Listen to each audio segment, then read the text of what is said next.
Hello students, आज CBSE 12th class का music हिंदुस्तानी vocal का पेपर था।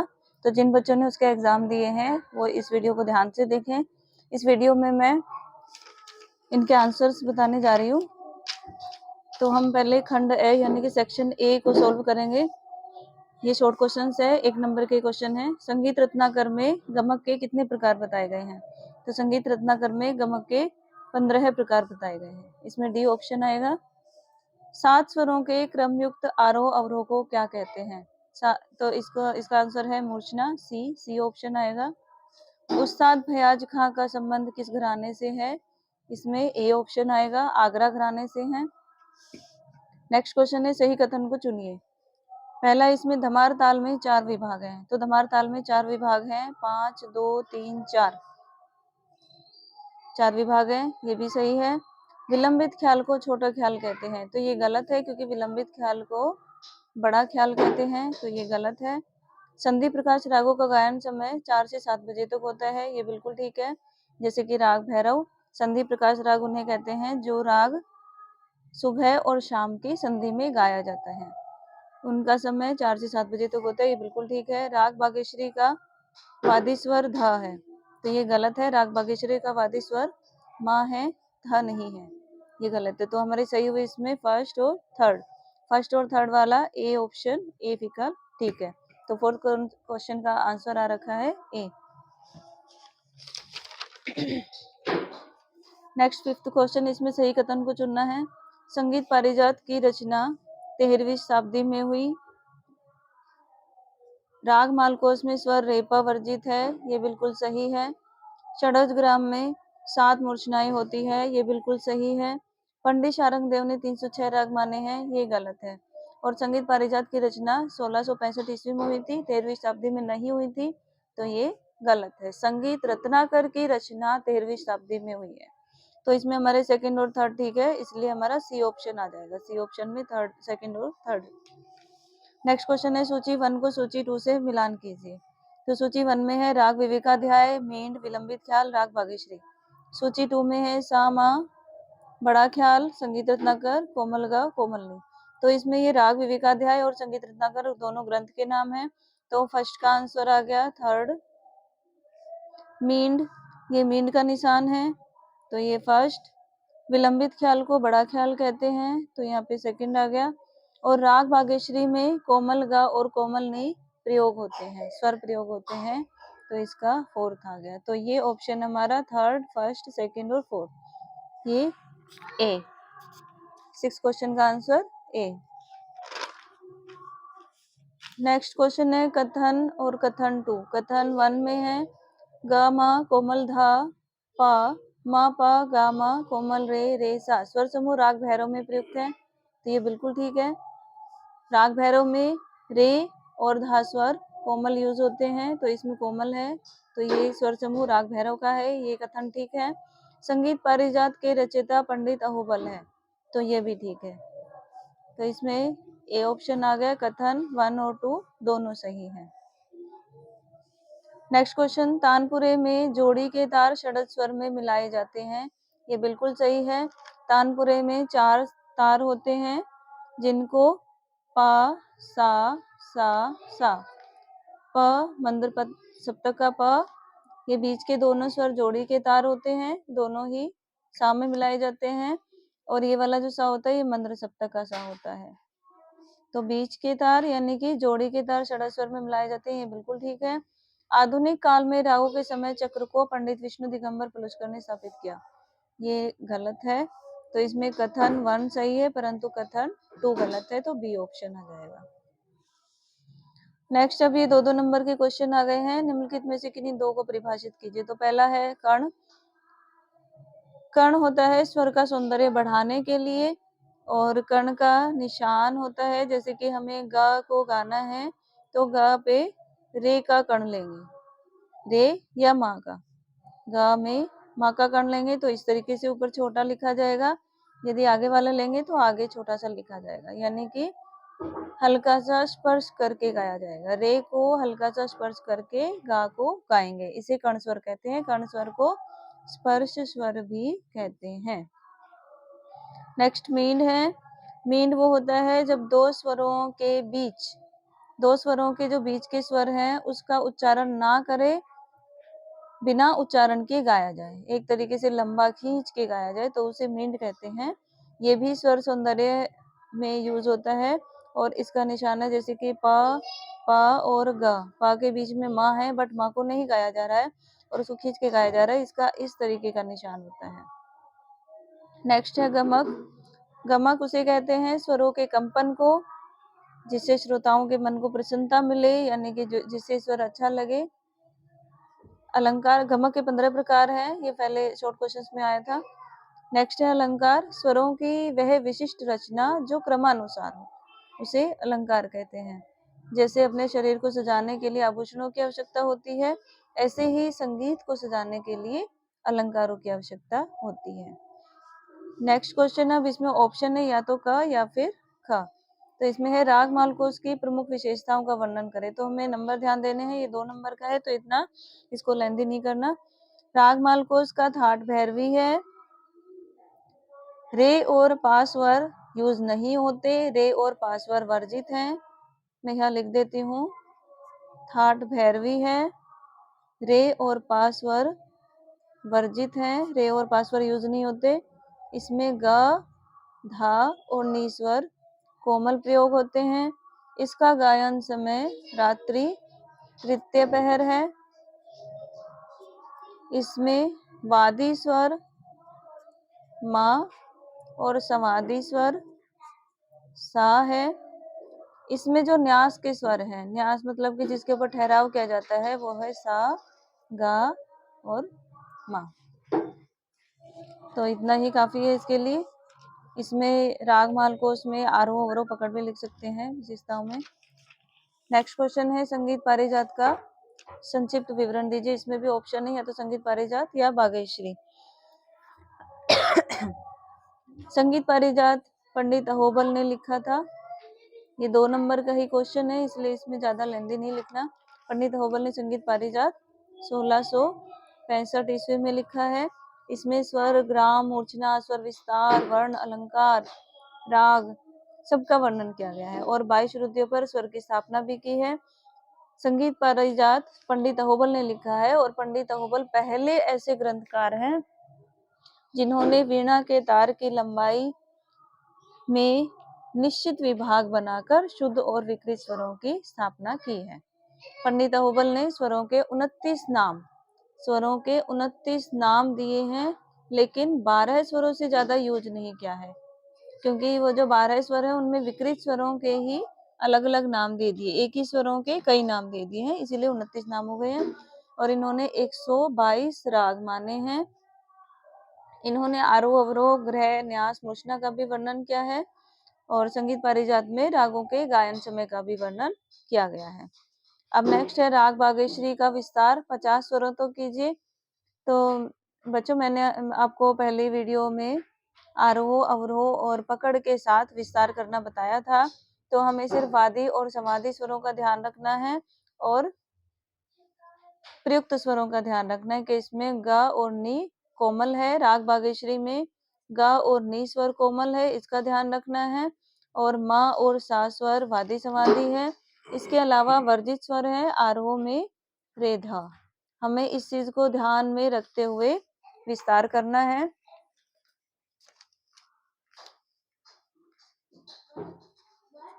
इसकी एक मैंने ट्रिक बताई थी, आरोह प्लस में पकड़ और प्लस में अवरोह। तो हमारा राग बागेश्वरी का आरोह है नी कोमल, मंद्र सप्तक का नी, सा गा कोमल, मा पा नी कोमल सा। और अवरोह है हमारा सा नी धा पा मा गा रे सा। इसके बीच में हमें पकड़ को डालना होता है। नी सा गा मा पा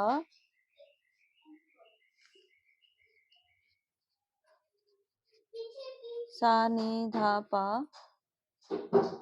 मा पा धा, ये मैं इधर लिख रही हूँ, गा मा गा रे सा। इस तरीके से हम ये ट्रिक अपना के इनको डबल डबल यूज करके जो वादी समाधि स्वर है, जैसे कि माँ वादी है तो माँ को हम 2 बार या 3 बार यूज कर सकते हैं, सा को काफी बार यूज कर सकते हैं। इसके अलावा जो न्यास के स्वर है जिनके ऊपर ठहराव किया जाता है, जैसे कि इसमें सा ग मा, ये न्यास के स्वर है। नी पे भी न्यास किया जाता है, कोमल नी। तो इन पे बार बार इन स्वरों को यूज करके हम स्वर विस्तार कर सकते हैं। नेक्स्ट क्वेश्चन, धमार ताल को उसके ठहा एवं दुगुन के साथ ताल लिपिबद्ध कीजिए। ठहा होती है 1 गुण, धमार ताल में 14 मात्राएं होती हैं,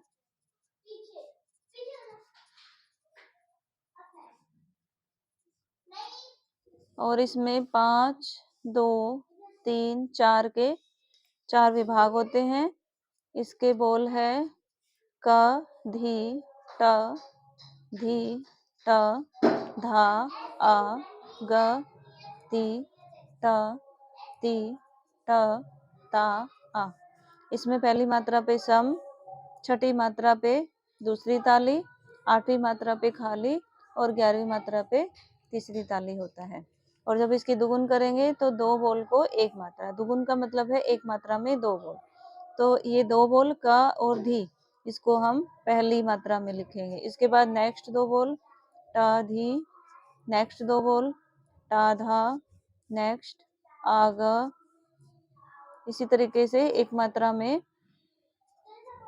2 बोल लिखते हुए, अब ये 7 मात्रा तक पूरा हो गया, फिर शुरू से हम बोल ले लेंगे। काधी, टाधी, टाधा, आगा, तीट, तीट, ता, आ। तो ये हमारी धमार ताल हो गई। इसका इसी में से वर्णन निकल जाता है कि धमार ताल में 14 मात्राएं होती हैं, 5, 2, 3, 4। देखो सेकेंड विभाग में 2 मात्राएं हैं, 1, 2, 1, 2, 3, 1, 2, 3, 4। तो ये विभाग हो गए 5, 2, 3, 4 मात्राओं के 4 विभाग हैं, पहली, छठी और 11वीं।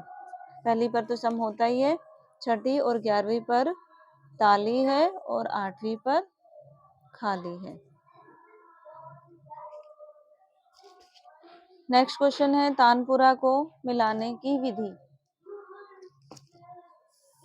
तानपुरा के बारे में मैंने बताया था, तानपुरे में 4 तार होते हैं, 1, 2, 3, 4। यहाँ मैंने तानपुरा के 4 तार बना लिए।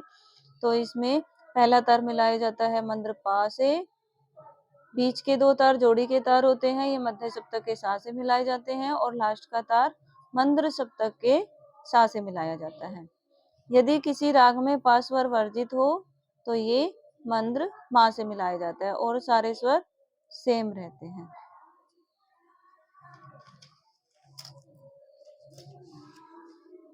वर्तमान समय में राग के समय सिद्धांत का संक्षिप्त विवरण दीजिए। ये राग का समय सिद्धांत हो गया। नेक्स्ट क्वेश्चन, तानपुरे का नामांकित चित्र उसके अंगों के नाम सहित बनाइए। इसमें तानपुरे का चित्र उसके अंग के साथ बनाना है, उसमें अंगों के नाम लिखने हैं। नेक्स्ट क्वेश्चन है, निम्नलिखित का संक्षेप में वर्णन कीजिए। मूर्छना। बच्चों, मूर्छना वह स्वरावली होती है जिसे सुनकर श्रोतागण आत्मविभोर हो जाए। यानी कि जैसे कि आज हम राग गाते हैं, ख्याल गाते हैं, तो उसमें आरोह और अवरोह गाते हैं। तो जो आरोह अवरोह है, मध्यकाल में आरोह अवरोह को ही मूर्छना कहा जाता था, और 7 स्वरों को जब क्रम से आरोह अवरोह करते हैं तो उसे मूर्छना कहते हैं। नेक्स्ट क्वेश्चन है, आलाप। रागों का सौंदर्य बढ़ाने के लिए आलाप का प्रयोग किया जाता है। आलाप लयबद्ध भी होते हैं और बिना लय के भी होते हैं, यानी कि ताल में भी होते हैं और बिना ताल के भी होते हैं। राग के शुरू में या लास्ट में या बीच में, राग के शुरू में और बीच में आलाप का प्रयोग किया जाता है। और कई बार आलाप बोल के साथ किए जाते हैं, जो बंदिश के बोल होते हैं उनके साथ आलाप का प्रयोग किया जाता है, तो उन्हें बोल आलाप कहते हैं। नेक्स्ट है, रागों के थाट, वादी, समाधि, जाति और पकड़ लिखनी है। तो यहाँ पे राग भैरव, इसका थाट भी भैरव है, वादी स्वर कोमल ध, समाधि स्वर कोमल रे, जाति है इसकी संपूर्ण संपूर्ण, क्योंकि इसमें एक भी स्वर वर्जित नहीं है, राग भैरव में सारे स्वर लग रहे हैं, इसलिए इसकी जाति संपूर्ण संपूर्ण है। और इसकी पकड़ है गा मा कोमल धा प, गा मा कोमल रे सा। नेक्स्ट है बागेश्वरी। बागेश्वरी का थाट है काफी। बागेश्वरी का वादी स्वर मा, समाधि स्वर सा। इसकी जाति है ओढ़व संपूर्ण, क्योंकि इसके आरोह में 5 स्वर यूज हो रहे हैं, 2 स्वर वर्जित हैं।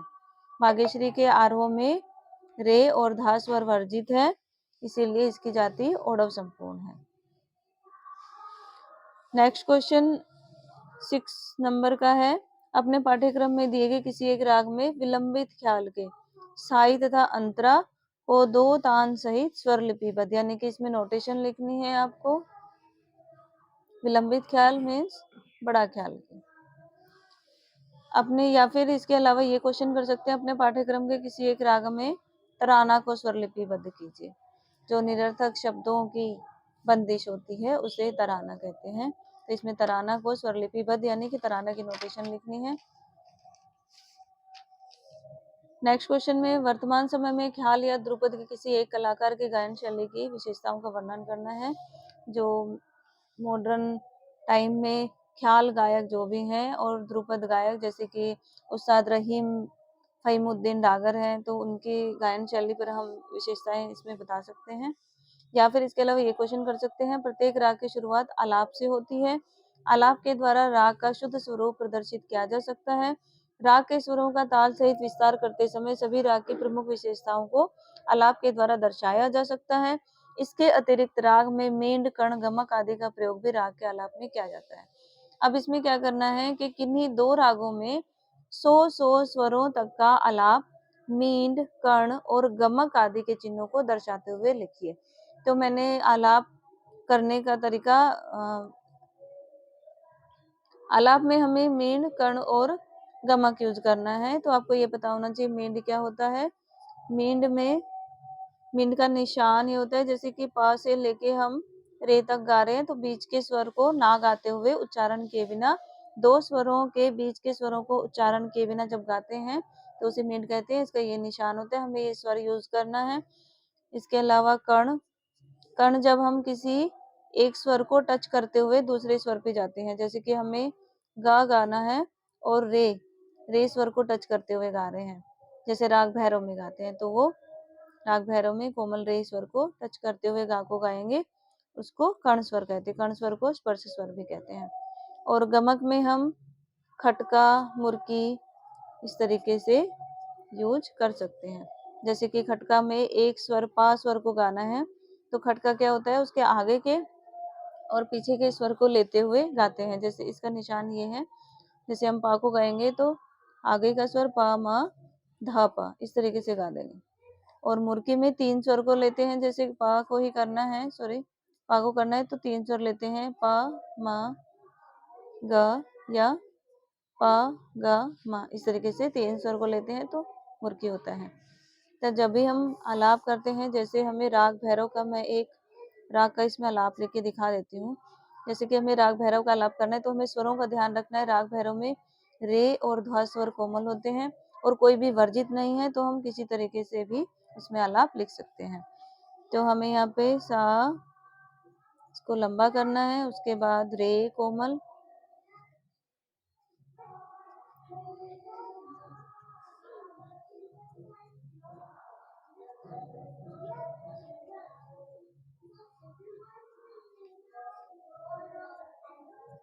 अब जब हमें इसमें कर्ण स्वर यूज करना है तो रे पे कर्ण स्वर ग, रे का कर्ण स्वर ग, गा का कर्ण स्वर मा। इसके अलावा इसके आगे लिखेंगे तो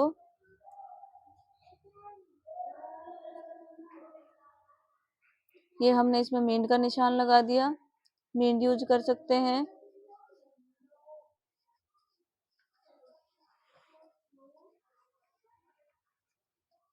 ये हमने खटका का निशान लगा दिया, तो हमें लिखने में कोई परेशानी नहीं होगी। इसको हम कितने भी स्वर तक ले जा सकते हैं। धन्यवाद।